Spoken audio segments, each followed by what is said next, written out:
भगवान शंकर का पवित्र चरित्र कहता है, शिव महापुराण का पावन चरित्र कहता है, शिव तत्व कहता है कि अगर रोग बहुत भारी है, तकलीफ बहुत भारी है, शरीर में दवाइयां भी अगर असर नहीं कर रही है, तो एक पात्र में जल लिया जाता है और पंचाक्षर मंत्र नमः शिवाय या षडाक्षर मंत्र ओम नमः शिवाय या श्री शिवाय नमस्तुभ्यम जप कर उस पानी की ओर देखते रहते हैं और मंत्र का जाप करते रहते हैं। एक माला 108 मनके की जब पूरी हो जाए, उस पानी को देखते देखते 108 मन का 108 बार भगवान का नाम पूरा हो जाए, उसी पानी को फिर भगवान शंकर पर समर्पित कर दिया जाता है और उसी पानी को झेल लिया जाता है और दिन में सुबह, दोपहर और शाम 3 बार उसका आचमन किया जाता है। शरीर में दवाई लगना प्रारंभ हो जाती है और रोग का निवारण हो जाता है। इसको कहते हैं पानी को वाणी से अमृत बना।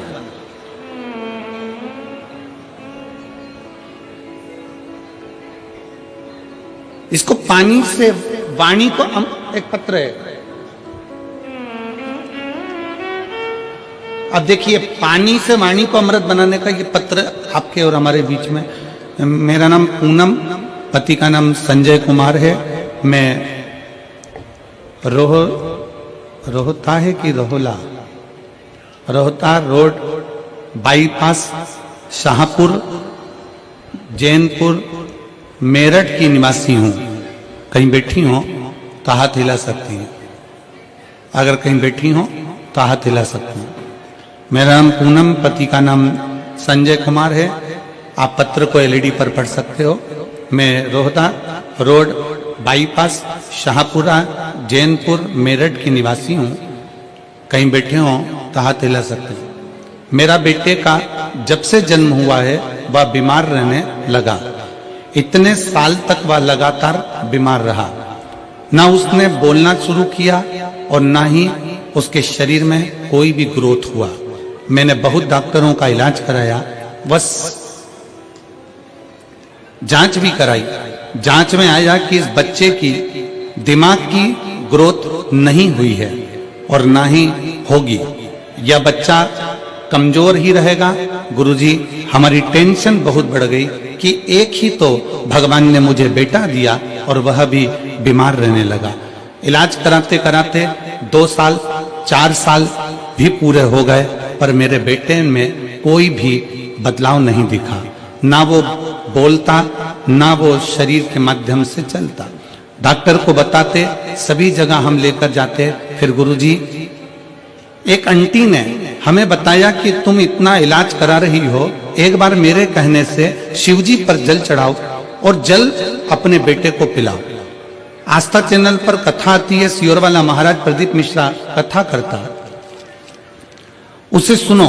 जो उपाय बताए उसको करने का प्रयास करो। विश्वास को मजबूत बना लेना। बस इतना याद रखो कि अपने भरोसे को, विश्वास को पूर्ण करो। शिवजी पर जल चढ़ाना शुरू किया। शंकर पर जल चढ़ाना, पानी को वाणी से अमृत बनाइए। शिव तत्व का नाम लेकर श्री शिवाय नमस्तुभ्यम कहकर शिवलिंग पर जल चढ़ाती और वही जल लाकर अपने बच्चे को पिलाना प्रारंभ करा। 5 साल तक मेरा बेटा ना बोला, ना उसका दिमाग काम करा, ना चलने फिरने में आश्रित रहा।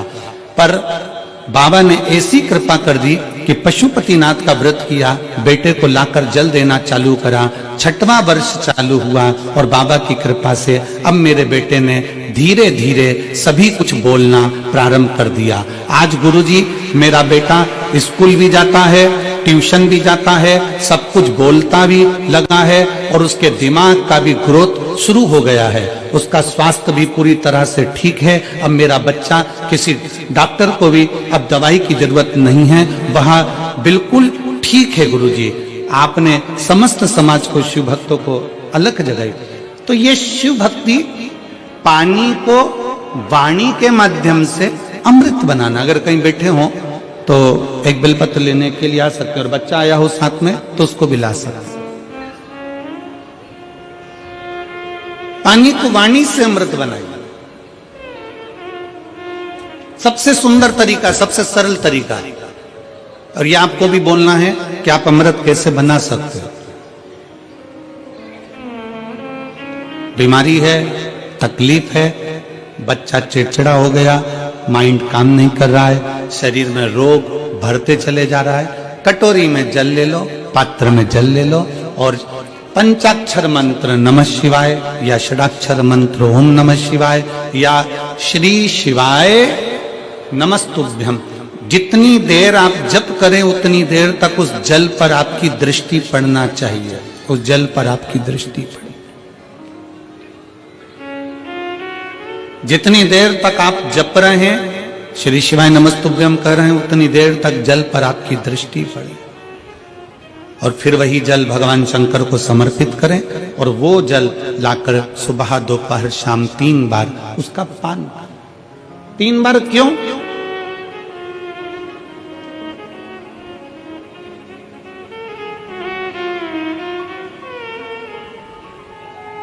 त्रिलोकी का नाथ, त्रिकालदर्शी, कैलाशी, अविनाशी, त्रिपुंडधारी, त्रिबेलपत्रधारी, त्रिनेत्रधारी, त्रिशूलधारी, त्रिपुंडधारी, त्रिलोकी के नाथ के 3 दर्शन मूल हैं। प्रातः का दर्शन जो हमें हमारे जीवन की सतमार्ग बताता है, मंगल मार्ग की ओर लेकर जाता है। दोपहर का दर्शन हमारे जीवन में हमें उलझनों से बाहर निकाल देता है। और शाम का दर्शन हमें चैन की नींद सोना सिखा देता है और आनंद में रहना सिखा देता है। वो त्रिपुंडधारी को 3 दर्शन।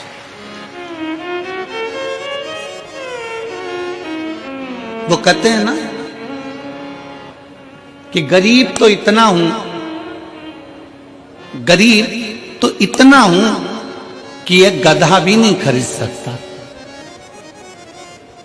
गरीब तो इतना हूं कि एक गधा भी नहीं खरीद सकता, और अमीर तो इतना हूं कि रात को शंकर के भरोसे घोड़े बेच कर सोता हूं। शंकर के भरोसे घोड़े बेच कर सोता हूं। गरीब इतना है कि ये गधा भी ना खरीद पावे, और अमीर इतना है कि जब सोता है चैन की नींद मेरे शंकर के भरोसे होकर घोड़े बेच कर सोता है। ऐसे घुर्राटे भर कर सोता है जैसे इतना बड़ा काम करके आया है, सारी जमीन जायदाद का सौदा कर कर आया, 4 फैक्ट्री का मालिक है, 8-10 दुकान चल रही है, और मालूम पड़े सवेरे उठता है फिर अपने काम में लग जाता है। बस समझ लो जिंदगी का सबसे सुखी व्यक्ति वही है जिसके कमरे में नींद की गोली नहीं है।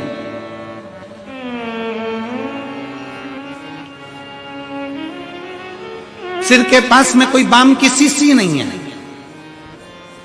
विक्स नहीं है, सोने से पहले कोई टेबलेट लेना नहीं पड़ रही है। वो दुनिया का सबसे सुखी व्यक्ति है।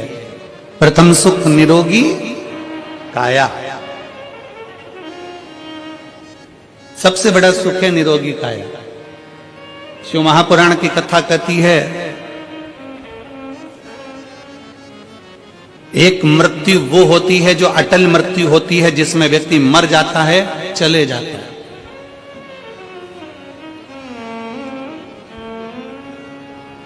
जन्म से लेकर मरने तक के बीच में व्यक्ति 100 बार और मरने की कतार पर आ जाता है। कितनी बार? जम के बोलो जरा, कितनी बार पास में आ रहा है मृत्यु के? 100 बार। मरने वाला मृत्यु अलग है कि मरेगा, परंतु उसके पहले जन्म से मृत्यु के बीच में 100 बार तुम्हारे पास में मौत आती है। 100 बार।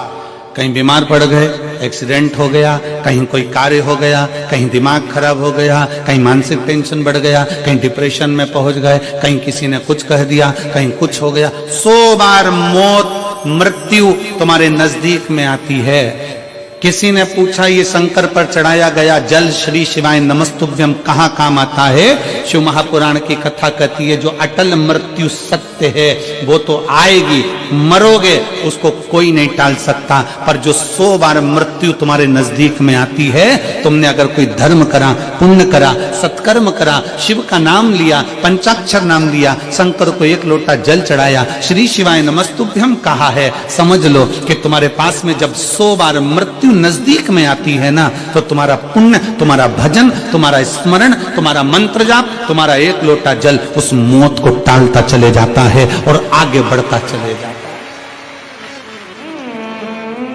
अटल मृत्यु तो सत्य है, वो तो आना है, पर उसके पहले भी 100 बार मृत्यु आती है। कहीं बीमार पड़ गए, एक्सीडेंट हो गया, कुछ हो गया, कुछ हो गया, बार बार मौत करीब में आती चली जाती है, बार बार मृत्यु करीब में आती चली जाती है। पर उस मृत्यु को तुम भगवान की भक्ति से, तुम भगवान के भजन से, तुम अपने स्मरण से टाल रहे हो, तो मंत्र जाप से उसको टाल रहे हो।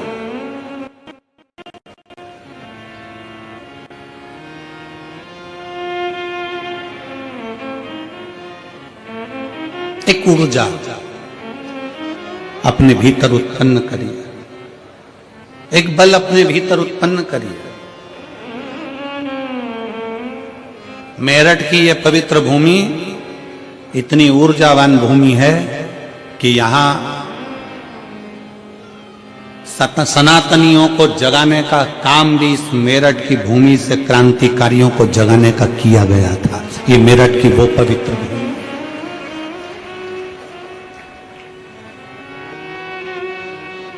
और कहां से जागे थे? शंकर के दरवाजे से, ओगड़नाथ जी के दरवाजे से।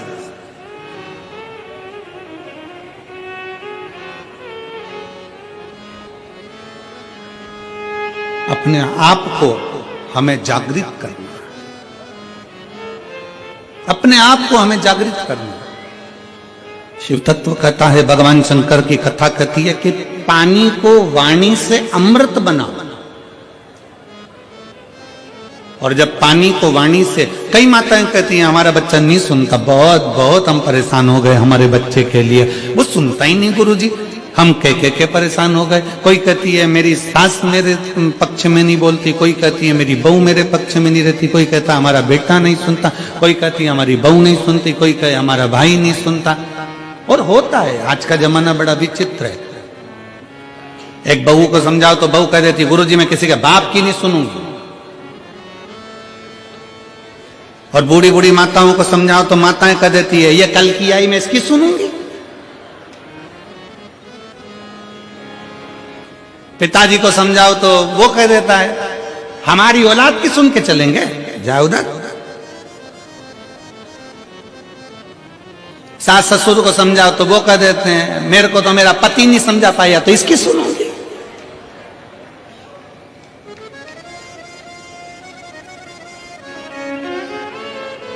कोई किसी की सुनने को तैयार नहीं है। कौन सुनेगा? सीवर वाला गुरुजी कौन सुनेगा? घर में तुम रह रहे हो, परिवार में तुम रह रहे हो, कुटुंब में तुम रह रहे हो, सबके साथ तुम रह रहे हो, तो सुनना भी तुमको पड़ेगा। बस इतना अंदाजा लगाओ कि कोई किसी को ना सुनो। पानी को वाणी से अमृत बनाओ, अमृत बनाकर शंकर को चढ़ाकर वही जल लाकर मटके में हंडे में डाल दो, सब पिएंगे। अपने आप उनके भी भीतर निर्मलता का भाव जागृत हो जाएगा, शिव तत्व आ जाएगा।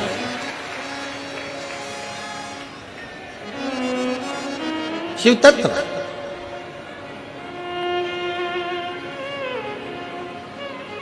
सीवर का रुद्राक्ष है आप लोगों के पास में? कौन कौन लेकर आए हो? जरा हाथ उठाओ तो जरा, सबके पास में रखो रखो। कुबेरेश्वर धाम का रुद्राक्ष क्या करता है? उसका एक ही काम है, पानी को अमृत बनाने का प्रयास करता है। काशी में रिसर्च चला कि ऐसा रुद्राक्ष में क्या है जिसको तांबे के कलश में गलाया गया और शंकर जी पे चढ़ाया गया और उस पानी को पिया तो उससे बल उत्पन्न हो गया, बीपी, शुगर, थायराइड जैसी बीमारियां ठीक होने लगी। क्या है इसका?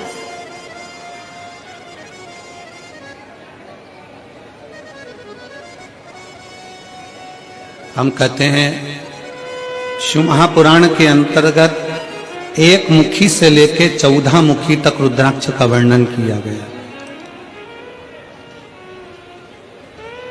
शिव महापुराण में एक मुखी से लेकर 14 मुखी तक रुद्राक्ष का वर्णन किया गया और एक भी रुद्राक्ष, कोई कहता है कि एक मुखी रुद्राक्ष ज्यादा प्रबल होता है, कोई कहता है 2 मुखी प्रबल होता है, कोई कहता है 3 मुखी प्रबल होता है, कोई कहता है 5 मुखी प्रबल होता है। सारे रुद्राक्ष कोई ना कोई कहता है कि ये बहुत प्रबल होता है। फिर किसी ने कहा गुरुजी एक मुखी रुद्राक्ष कहीं मिलता है क्या? हमने कहा आज के जमाने में एक मुखी आदमी नहीं मिलता तो रुद्राक्ष की बात करते हैं। आज के जमाने में आदमी नहीं मिले, अपनी पार्टी हार जाती है तो लोग दूसरे की पार्टी में चले जाते हैं, आदमी एक मुखी नहीं रिया, तो यहां रुद्राक्ष की क्या बात करते? इधर दालनी गली तो उधर पहुंच गए, उधर दालनी गली तो उधर पहुंच गए, उधर दालनी गली तो उधर पहुंच गए, दिन भर डोलते रहते हैं, दिन भर।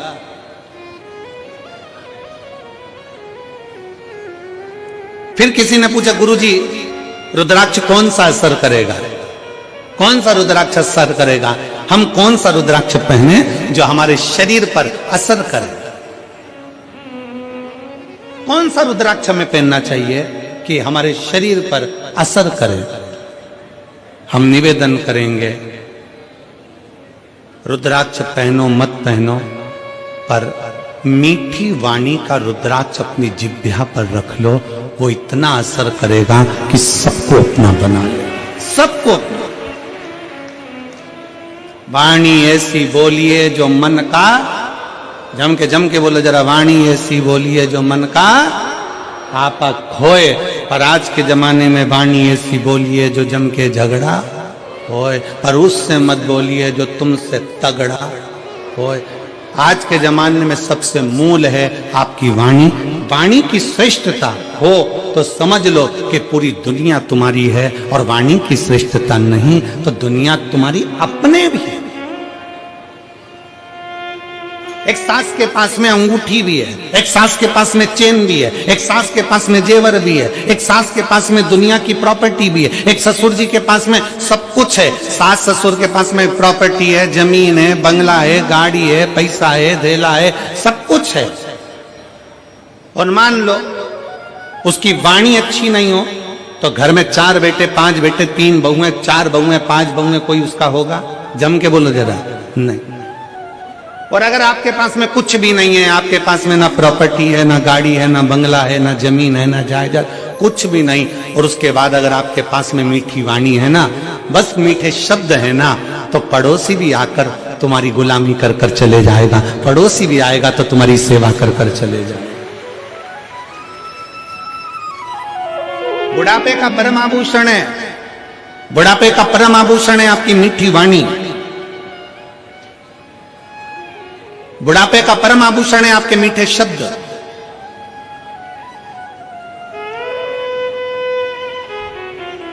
जब माता रानी के दर्शन करने के लिए वैष्णो देवी की सीढ़ियों पर चढ़ते हैं तो बड़े प्रेम से कहते हैं, प्रेम से बोलो सारे बोलो, मैं नहीं सुनिया मीठी वाणी, प्रेम से बोलो। हम क्यों करें कि प्रेम से बोलो? माता जी के पास जा रहे हो, अपनी माँ के पास जा रहे हो, माता रानी के पास जा रहे हो, इसलिए का प्रेम से बोलो। अब वैष्णो देवी से मिलने जा रहे हो तो मैं चिल्ला चिल्ला कर कर प्रेम से बोलो। अब जरा विचार करो, अपनी सास से मिलने जाओ तो प्रेम से बोलो। अंगूठी मिलेगी, चाबी मिलेगी, प्रॉपर्टी मिलेगी, मैं नहीं सुनिया। मैं नहीं सुनिया मतलब सास कहेगी मैं नहीं सुनिया। तुम्हें प्रेम से बोलना है, तुम्हें मीठा बोलना, तुम्हें अच्छा बोलना है। और जब तुम माता रानी के दर्शन करने जाते हो तो प्रेम से बोलते हो, जगत जननी ज्वाला माँ का दर्शन करने जाते हो तो प्रेम से बोलते हो, मनसा देवी का दर्शन करने जाते हो तो प्रेम से बोलते हो, तारा माँ का दर्शन करने जाते हो तो प्रेम से बोलते हो। बस वही प्रेम जो तुमने माता रानी के चरणों में दिया है, वही प्रेम जो तुम जगत जननी के चरणों में देते हो, वही प्रेम अपने घर के बूढ़े माँ बाप के चरणों में देना है। पूरी प्रॉपर्टी तुम्हारी है, पूरी जायदाद तुम्हारी। प्रेम से बोलो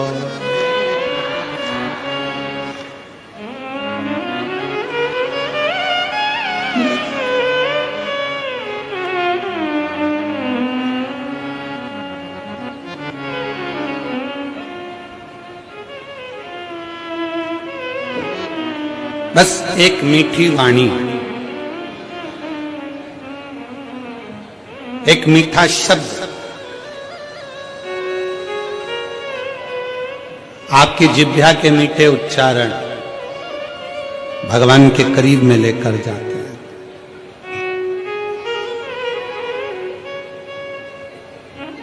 पानी को वाणी से अमृत बनाना सीखो। लोग कहते हैं गुरुजी कौन सा रुद्राक्ष, ठीक है।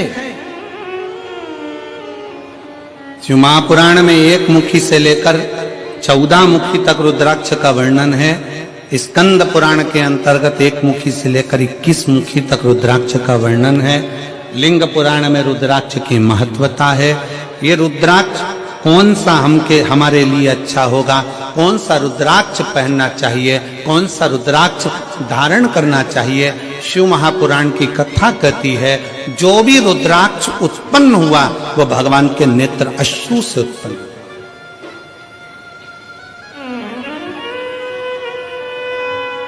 और केवल एक के मिलन से नहीं, रुद्राक्ष शंकर और पार्वती के मिलन से उत्पन्न हुआ है। मिलन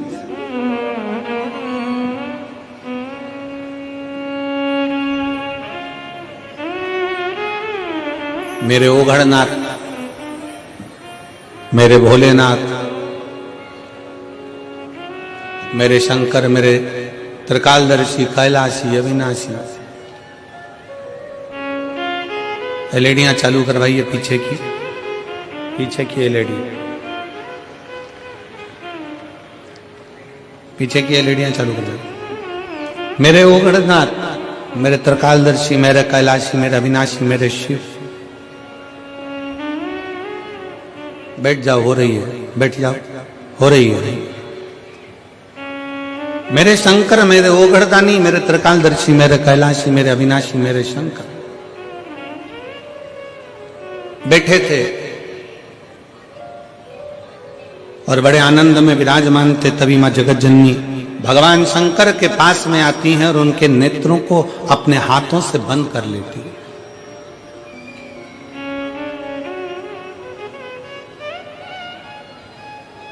मां जगत जननी ने अपने हाथों से भगवान शंकर के नेत्रों को बंद किया और नेत्र को बंद करने पर भगवान शंकर के नयन से जो अश्रु गिरा, उस अश्रु से रुद्राक्ष की उत्पत्ति।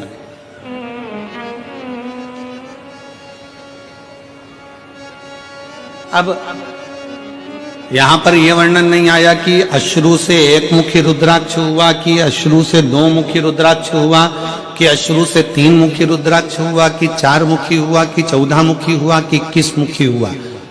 माता ने हाथ का स्पर्श किया, नेत्र बंद हुए, अश्रु नीचे गिरा, उससे रुद्राक्ष उत्पन्न हुआ। शंकर भगवान का पुत्र है रुद्राक्ष, शंकर भगवान का स्वरूप है रुद्राक्ष, शंकर भगवान का प्रतिबिंब है रुद्राक्ष। इसलिए शिव महापुराण की कथा कहती है, एक तो पंचाक्षर मंत्र नमः शिवाय, षडाक्षर मंत्र ओम नमः शिवाय, श्री शिवाय नमस्तुभ्यम और रुद्राक्ष, ये वो हैं जिनका एक स्पर्श मात्र, जिनको नजदीक में रखा जाए तो जीवन का एक सुख अपने आप उसके करीब में आता चले जाता। मात्र स्पर्श।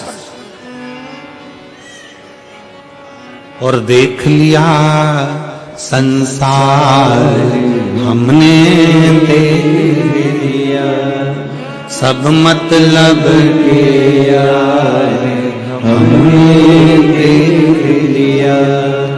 झूठे नाते झूठे रिश्ते, झूठे नाते झूठे रिश्ते, अरे झूठा है संसार हमने देख लिया, सब मतलब के यार हमने देख लिया। शिव महापुराण की कथा कहती है कि रुद्राक्ष कोई सा भी हो, 1 मुखी हो, 14 मुखी हो, 21 मुखी हो, 15 मुखी हो, 11 मुखी हो, 10 मुखी हो, 5 मुखी हो, 4 मुखी हो, पर इतना याद रखना, कोई सा भी रुद्राक्ष हो, अगर आपके गले में पड़ा हुआ है, अगर वो रुद्राक्ष आपके गले में है, चाहे स्त्री हो चाहे पुरुष हो, चाहे बेटी हो, चाहे बेटा हो, अगर उसके गले में रुद्राक्ष पड़ा हुआ है तो किसी दुनिया के व्यक्ति की सामर्थ्यता नहीं है कि वो आपको धोखा दे दे और आपसे छल कर चले जाए।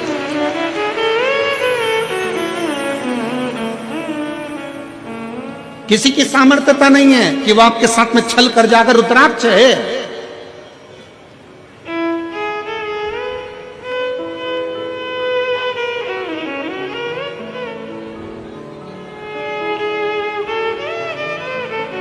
और प्रयास करो,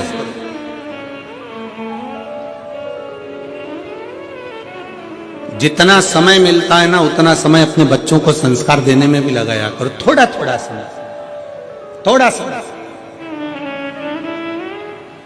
तन, मन और धन,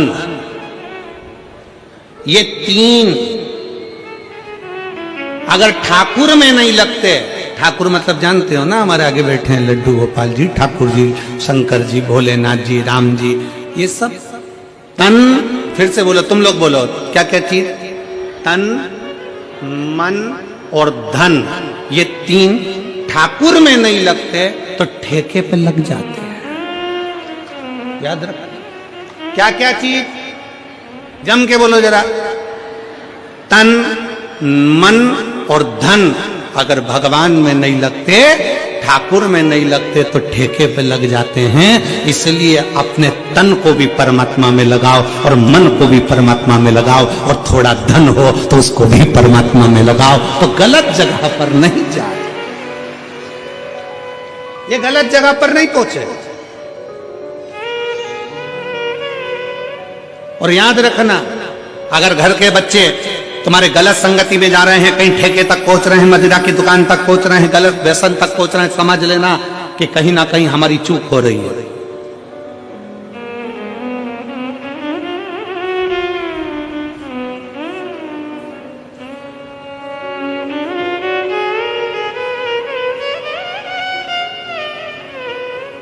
कहीं ना कहीं हमारी चूक हो रही है। जब माता सती भगवान शंकर से विवाह करती हैं, जब माता सती भगवान शिव से विवाह करती हैं, तो भगवान शंकर से विवाह कर कर माता सती बड़े प्रेम से, आनंद से, उत्साह से, आनंद के साथ रहती हैं।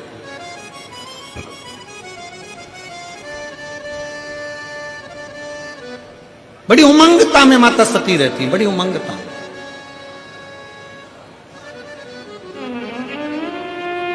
और शिव महापुराण की कथा में देवी भागवत में एक प्रसंग आता है कि देवी भागवत में एक प्रसंग आकर कहा जाता है कि माता सती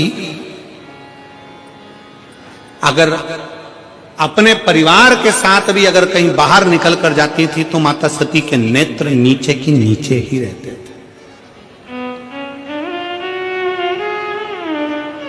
माता सती के नेत्र नीचे रहते थे।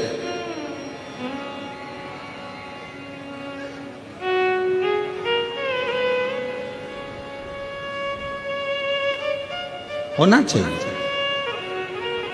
बहन, बेटी और पत्नी के नेत्र अगर झुके रहते हैं, बहन, बेटी और पत्नी के नेत्र अगर झुके हैं तो उसके घर के भाई, बाप और पति का सिर कभी नहीं झुकता है। अगर बहन, बेटी और मां, पत्नी के नेत्र झुके हुए हैं, बाजार में निकल कर जा रहे हो, सभा में जा रहे हो, आपके नेत्र अगर झुके हुए हैं, बहन के नेत्र नीचे है, बेटी का नेत्र नीचे है, पत्नी का नेत्र नीचे है, तो उस घर के भाई को, उस घर के पिता को और उस घर के पति को कभी माथा नीचा नहीं करना पड़ता, छाती तान कर चलता है। उसको मालूम है मेरी बहन है, उसको मालूम है मेरी बेटी है, उसको मालूम है मेरा परिवार है, आ जाओ, उसको मालूम है कि ये मेरे अपने हैं।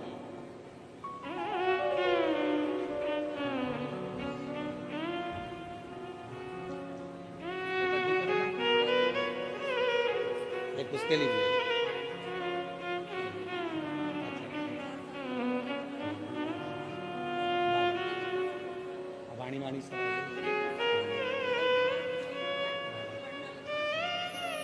दीदी बोल रही हैं 5 साल तक कुछ नहीं बोला और ना उसका माइंड काम करा ना शरीर, पर बाबा की कृपा से अब बच्चा बोलने भी लगा, स्कूल जाने लगा, ट्यूशन जाने लगा और पढ़ने लगा और बहुत अच्छा हो गया।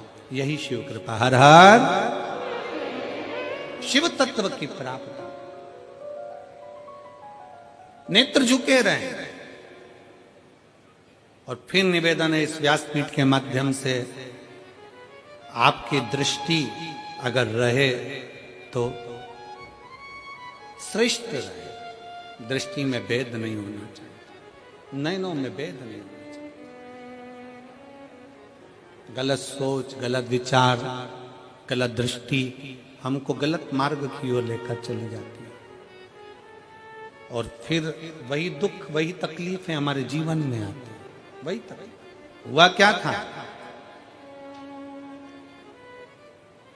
बिंदु और चंचुला की कथा कल अपन ने श्रवण करी और भगवान ईश्वर जी और गौरा जी उनकी कथा के यजमान बने, शंकर पार्वती उनकी कथा के यजमान बने। किसकी गलती थी? बिंदु का ब्राह्मण था, चोरी नहीं करता था। बिंदु का ब्राह्मण था, छल नहीं करता था। बिंदु का ब्राह्मण था, बेईमानी नहीं करता था। केवल चंचुला देवी ऐसी आई और वो चंचुला देवी ने कहा कि तुम्हारे घर में मैं विवाह कर आई हूं, क्या है ये? तुम्हारे घर में कुछ भी नहीं, तुम्हारे घर में वैभव नहीं, तुम्हारे घर में धन नहीं। पति को उसने चोरी में लगा दिया, कहीं से भी लाओ, कहीं से भी लाओ, पर लाओ, मुझे चाहिए। पति चोरी नहीं करता था, बिंदु चोरी नहीं करता था। कभी कभी अपने मन में विचार लाइएगा कि बिंदु जब चोरी करता था, बेकार काम करता था, गलत काम करता था, तो उसके लिए शंकर भगवान जजमान बनने की क्या जरूरत थी? शिव जी को जजमान बनने की क्या जरूरत थी? शंकर जी को कथा सुनने की क्या जरूरत थी? उसकी मुक्ति के लिए शंकर जी ने क्यों प्रयास किया? क्योंकि बिंदुक चोर नहीं था, बिंदुक छली नहीं था, बिंदुक ब्राह्मण होकर भी प्रपंच नहीं करा। पर पत्नी चंचुला ऐसी आई और चंचुला ने कह दिया तुम्हारे यहाँ धन नहीं है, तुम्हारे यहाँ वैभव नहीं है, तुम्हारे यहाँ दौलत नहीं है, जाओ कहीं से भी लाओ। बिंदुक ने कहा मैं ब्राह्मण हूं और सुन मेरी आय इतनी नहीं है, मैं इतना नहीं कमा सकता। तो पत्नी ने कह दिया चोरी करो ना। पर दुनिया के लोगों को यह नहीं मालूम, चोरी करने वाला हमेशा चोट्टा की चोट्टा ही रहता है। चोट्टे का कभी प्रमोशन नहीं होता। जिसका धन चले गया, उसकी अगर चेन गई, सामान गया, तो ये तो है कि बाबा उसको कहीं से कम आज नहीं तो कल, महीने 2 महीने में 3 महीने में उसको वापिस बड़ा मंगलसूत्र, वापिस बड़ी चेन भोलेनाथ उसको दिला देगा। पर चोट्टे का प्रमोशन नहीं होगा, चोट्टा चोट्टा ही रहेगा। और तुम खुद देख लो कितने चोट्टे, कितना सामान चोरते। और आप लोगों से हम बार बार व्यासपीठ से कहते हैं, बार बार निवेदन करते हैं, जितनी कथा होती है हर कथा में कहते हैं अपनी चेन, कीमती सामान, मंगलसूत्र, अपने मोबाइल, कीमती कीमती सामान, डायमंड, हीरा, सोना, चांदी, सब अपने घर छोड़कर आओ। क्योंकि जो डायमंड से बड़ा डायमंड है मेरा शंकर ओगड़दानी त्रिकालदर्शी कैलाशी, उसकी कथा सुनने के लिए जा रहे। अपना जेवर अपने घर, 2 चीजें अपने घर में रखो कथा में आने से पहले, एक जेवर, दूसरा तेवर। तुम कितने बड़े भी कुछ भी हो, अपने घर के हो, यहां तेवर भी मत दिखाओ कथा में आने के बाद। तुम मुझे जानते नहीं हो, फोन लगाता हूं, अब भी आगे बैठने की व्यवस्था करवाता हूं, तो जेवर और तेवर दोनों घर रखिए। शिव महापुराण की कथा में ना जेवर की जरूरत है, और जम के बोल दो जरा, ना तेवर की जरूरत है। तुम्हारी पहचान होगी किसी से भी, हमारी पहचान तो उससे है जो शमशान में रहता है, सीधा, उससे सीधी पहचान है।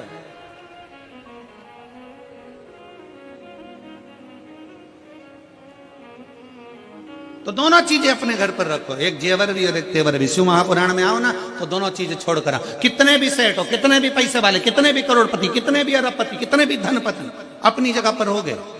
शंकर जी के पास जो भी जाता है ना वो एक जैसा। शमशान में कोई तुम्हारे यहाँ मेरठ में भले ऐसा होता होगा कि मरने वाले को डनलप के गद्दे पे ले जाते होंगे, हमारे यहाँ नहीं ले जाते। हमारे यहाँ तो वही 4 बांस 40 कंडे 4 कंधे, कुत्ते में राम नाम सत्य। सफेद और लाल कपड़ा ओढ़ा दिया, ले गए। कितना भी सेठ हो, कितना भी करोड़पति हो, कितना भी धनपति हो, कितना भी वैभवपति हो, चाहे दुनिया का कंगाल से कंगाल व्यक्ति हो, पर शंकर भगवान के दरवाजे पर शमशान में जब पहुंचेगा उसकी शान सम होगी, इसलिए उसका नाम शमशान है। वहां सबका लेवल बराबर है, कोई बड़ा नहीं, कोई छोटा नहीं, अपने घर कर हो गए। तो छोड़िए अब अपने घर पर। जितने जितने लोग कथा सुनने के लिए मेरठ में आए या रायपुर, जब कथा रहे, रायपुर में कथा रहेगी 24 तारीख से 30 तारीख तक रायपुर में, पुराना धमतरी रोड, सेज बहार, रायपुर। कथा का समय रहेगा 2 बजे से 5 बजे तक, रायपुर छत्तीसगढ़ की कथा का। 24 दिसंबर से 30 दिसंबर तक कथा चलेगी, जिसके आयोजक रहेंगे कमल जी देवांगन। तो हम तो उनसे भी कहेंगे, जो भी कथा सुनने आए अपना जेवर अपना तेवर अपने घर छोड़ कर आओ। यहाँ तो बाबा क्यों किया, हम तो बाबा के भरोसे चलते हैं, हम तो बाबा के भरोसे चलते हैं। ये दुनिया वाले जलते हैं, ये दुनिया वाले जलते हैं, भोले बाबा के भरोसे चलते हैं, शंभू बाबा के भरोसे चलते हैं। तो शिव महापुराण की कथा कर रही है, भगवान शंकर का चरित्र कर रहा है। कुछ आभूषण, आभूषण है मेरा शंकर, कोई आभूषण नहीं है, आभूषण मेरा शिव, मेरा शंकर, ओघड़दानी, त्रिकालदर्शी, कैलाशी, अविनाशी। नेत्र बंद करे माने, रुद्राक्ष प्रकट हुआ। रुद्राक्ष कोई साधारण नहीं, रुद्राक्ष शिव का एक अंश स्वरूप है, अंश।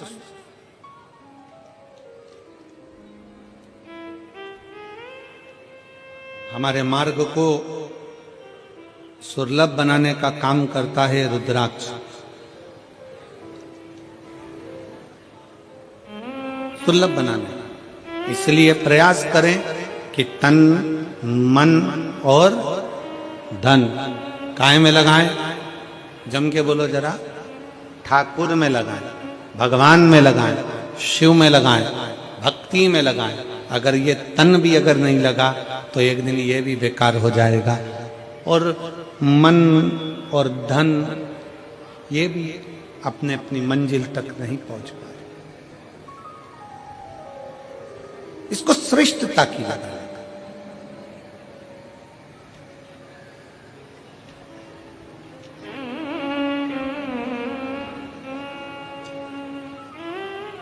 दक्ष प्रजापति ने जब माता सती का विवाह करा था भगवान शंकर के साथ में,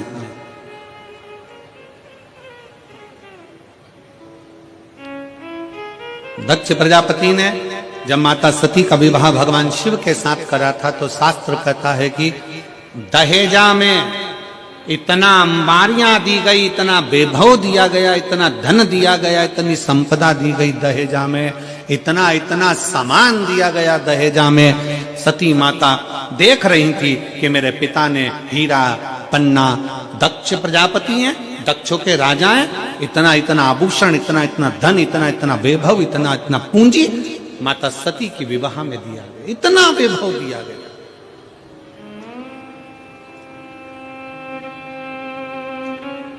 और शिव महापुराण की कथा कहती है वो सतयुग था जिसमें सती माता के कन्यादान में इतना सारा आभूषण दिया गया था, इतना सारा धन दिया गया था। वो त्रेता युग था जिसमें राम जी के विवाह के समय पर माता सीता जी को बहुत सारा दहेजा दिया गया था।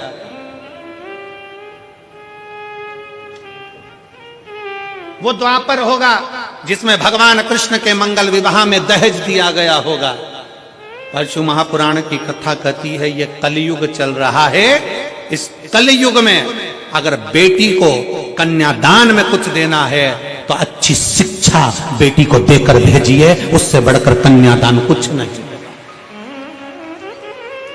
बेटी को अच्छी शिक्षा देकर भेजिए, बेटी को अच्छा विद्वान बनाकर भेजिए, उच्च शिक्षा, अच्छा अध्ययन कराइए, अच्छे कॉलेज में, अच्छे स्कूल में बच्चों को पढ़ाइए। अपनी बेटी को अच्छा पढ़ाकर अच्छी विद्वत्ता देकर भेजिए, क्योंकि बेटी के जीवन में पेट्रोल पंप देखा, गाड़ी देखी, बंगला देखा और मालूम पड़े कि लड़का कहीं गलत विचारों से जुड़ा हुआ मिल गया तो बेटी को रोना नहीं पड़ेगा। अपनी मेहनत खुद करना जानती है, अपना परिश्रम खुद करना जानती है। इसलिए बेटी को कन्यादान में अगर कुछ देना चाहते हो, बेटी को कन्यादान में कुछ प्रदान करना चाहते हो, वो सतयुग था, वो त्रेता था, वो द्वापर था, पर कलयुग का सबसे बड़ा कन्यादान अगर कुछ है तो एक माँ बाप अपनी बेटी को अच्छा पढ़ाएं, अच्छा विद्याध्ययन कराएं, उसको काबिल बनाएं और उस पद तक पहुंचाएं कि तुम्हारी बेटी जिस दिन तुमसे मिलने के लिए आए तो खुश होकर कहे, पापा आज मेरा प्रमोशन हो गया, आज मैंने फिर एक कंपनी में आगे बढ़कर नौकरी करी है, पापा आज मुझे सम्मान मिला है, पापा आज मैंने ये किया है। बेटी की प्रतिष्ठा, बेटी का कन्यादान, धन, ये गोदरेज की अलमारी हो, फ्रिज हो, कूलर हो, वॉशिंग मशीन हो, ये लैपटॉप हो, इससे बेटी का कन्यादान नहीं है। बेटी का कन्यादान है उसकी उच्च शिक्षा।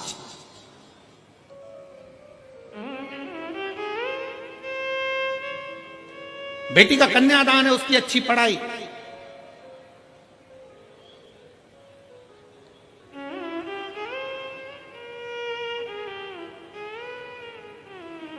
बहुत बड़े बड़े सम्मेलन होते हैं, बहुत बड़े बड़े आयोजन होते हैं, जिसमें बहुत सारा सम्मेलन में भी दहेज दिया जाता है। वहां इतने लोगों का ब्याह, अलमारी दी, ये दी, वो दी, ये दिया, वो दिया। शिव महापुराण की कथा कहती है ये तो सब पुराना डिजाइन है। अगर सबसे अच्छा कन्यादान है तो आप आज के जमाने में सनातन धर्म की बेटियों को सनातनी बनाने का प्रयास कर दो और उच्च शिक्षा का प्रयास कर दो, उससे बढ़कर कोई कन्यादान नहीं, उससे बढ़कर कोई कन्यादान नहीं। और फिर कथा में आइए, माता सती के विवाह में कन्यादान में ढेर सारा आभूषण, रतन, माणिक, मोती, सोना, चांदी, हीरा, पन्ना, अंबर, पीतांबर, गाड़ी, बंगला सब दिया गया। फिर माता पार्वती जी का विवाह हुआ तो कन्यादान में कुछ नहीं दिया गया। क्यों? क्योंकि हिमालय राज की बेटी माता पार्वती भगवान शंकर की भक्ति में लीन थी। हिमालय राज ने देख लिया कि मेरी बेटी ने अच्छी शिक्षा ग्रहण कर ली है, अच्छा विद्याध्ययन ग्रहण कर लिया है, तो मेरी बेटी को अभी दहेज के समान की नहीं, मेरी बेटी तो खुद संस्कारित है। जिस घर में जाएगी वहां बंगला बना देगी, जिस घर में जाएगी वहां आभूषण ले आएगी, जिस घर में जाएगी वहां अंबर पीतांबर हो जाएंगे। और हम वही सोच लेकर बैठे।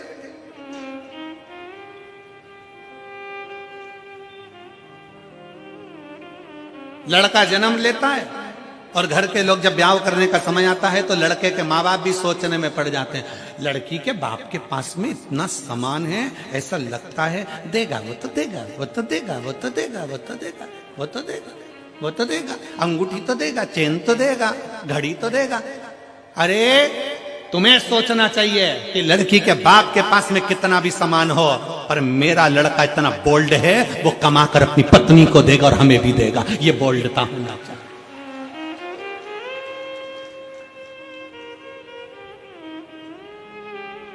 पर हम सोच हमारी लेकर बैठे, इस कलिकाल में रहने के बाद भी हमारी सोच हम छोटी सी लेकर बैठे हैं। शंकर भगवान माता पार्वती जी के साथ ब्याह करे, हिमालय राज ने हाथ जोड़कर पूछ लिया, मैं हिमालय राज हूं, हिमालयों का राजा हूं, बताओ शंकर भगवान तुम्हारे कन्यादान में पार्वती जी के क्या क्या दिया जाए। ये सारा महल, सारा नगर, सारी दौलत, सारी संपदा तुम्हारी है भोलेनाथ, क्योंकि तुम मेरे दामाद हो, तुम मेरे जमाई हो, बताओ तुमको क्या दिया जाए कन्यादान में। पार्वती जी के कन्यादान में क्या दिया जाए। शंकर जी जानते थे मेरा ब्याह सती से हुआ था तो कन्यादान में बहुत मिला था, कन्यादान में बहुत मिला था, पर सती के अंदर अहंकार भी बहुत आ गया था, क्योंकि मेरे पिता ने दिया, मेरे बाप ने दिया, ये मेरा है। और वो सती माता जलकर भस्म हो गई तो शंकर भगवान ने कह दिया कन्यादान में कुछ मत देना, बस पार्वती दे दो, उसमें अगर संस्कार होंगे तो ये दौलत लंकापति रावण को सोने की लंका देने वाला भी अपने लिए महल बना सकता। क्या करूं कन्यादान? माता सती को बार बार शंकर भगवान समझाते थे, हे सती अभिमान नहीं करना, हे सती अहंकार मत करना। पर सती कुंभज बाबा के आश्रम में कथा श्रवण करने के लिए गए, माता सती के अंदर अहंकार उत्पन्न हो गया। सती जी को लगा ये कथा वाचने वाला, ये कथा कहने वाला जब मुझको प्रणाम कर रहे हैं, कथा वाचने वाले जब मुझे प्रणाम कर रहे हैं, तो ये तो मेरे आगे फिर छोटे। कथा वाचने वाला जब व्यासपीठ पर बैठता है तो आप सबको नमन करता, प्रणाम करता है। बोलो करता है कि नहीं करता? हम भी आते हैं, आपको प्रणाम करते हैं, नमन करते हैं। क्यों करते हैं? क्योंकि कथा वाचने वाला बड़ा नहीं है, कथा सुनने वाला बड़ा।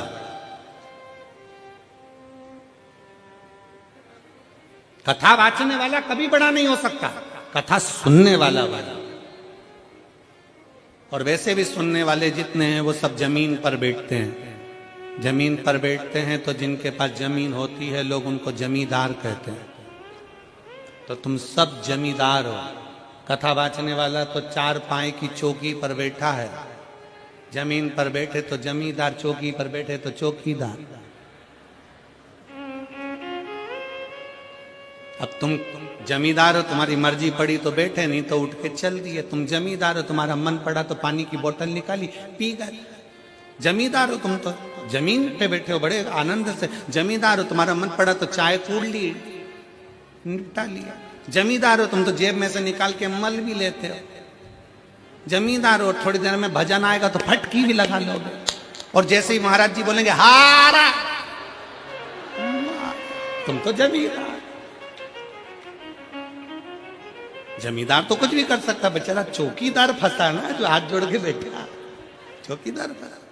उसको तो पूरी 3 घंटे की ड्यूटी देना है, और पूरी 3 घंटे की ड्यूटी देने के बाद फिर हाथ पैर सीधे करना है। तुम्हारा मन, तुम तो मर्जी पड़े तो कथा सुनते सुनते, और मन पड़ जाए तो फिर मोबाइल निकाल के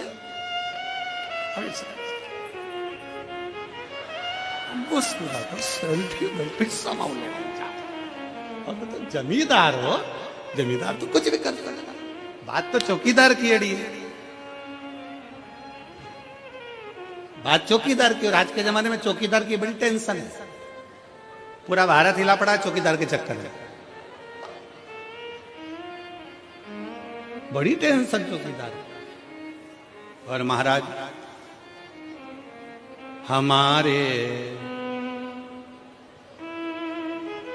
दो ही रिश्तेदार, हमारे दो ही रिश्तेदार, एक हमारे भोले बाबा, सब दुख काटो हमारा, ओ भोला सब दुख काटो हमारा।